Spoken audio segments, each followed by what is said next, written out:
খুব সুন্দর একটা লেখা পড়লাম, ভাবলাম সেটা শেয়ার করি। এরর, মিস্টেক, ফেলিয়ার আর ব্লান্ডার, এই শব্দগুলো কাছাকাছি রকমের হলেও এদের মানেগুলো আলাদা এবং এদের রেজাল্টটাও কিন্তু সাংঘাতিক। পার্থক্যটা আলাদা করে করবেন কি করে? এরর, ধরুন আপনি একটা কোনো ভুল ট্রেনে উঠে পড়েছেন, আপনি ওঠার খানিকক্ষণ বাদেই আপনি রিয়েলাইজ করতে পেরেছেন আপনার ট্রেনটা ভুল হয়েছে, আপনি নেমে গেলেন, এটা হচ্ছে আপনার এরর। মিস্টেক কোনটা? 1-2 ঘন্টা পরে আপনি রিয়েলাইজ করলেন যে আপনি ভুল ট্রেনে উঠেছেন, এটা মিস্টেক। ফেলিয়ার, 2-3 ঘন্টা পরে আপনি রিয়েলাইজ করলেন আচ্ছা ভুল ট্রেনে উঠে পড়েছেন, এই ফেলিয়ারটা একটু আলাদা, কারণ যত আপনার ডিস্টেন্সটা বাড়বে আপনার ফিরতে তত সমস্যা হবে।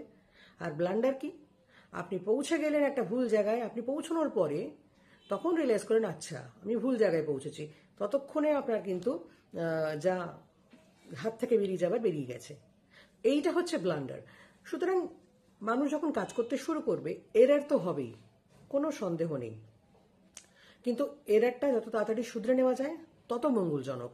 আর সেই এরর যেন রিপিট না হয়, তবেই সেটা সাকসেসের রাস্তাটাকে ক্লিয়ার করবে। বোঝা গেল? আমার লেখাটা পড়ে বেশ ভালো লাগলো, ভাবলাম শেয়ার করি। ভালো থাকুন।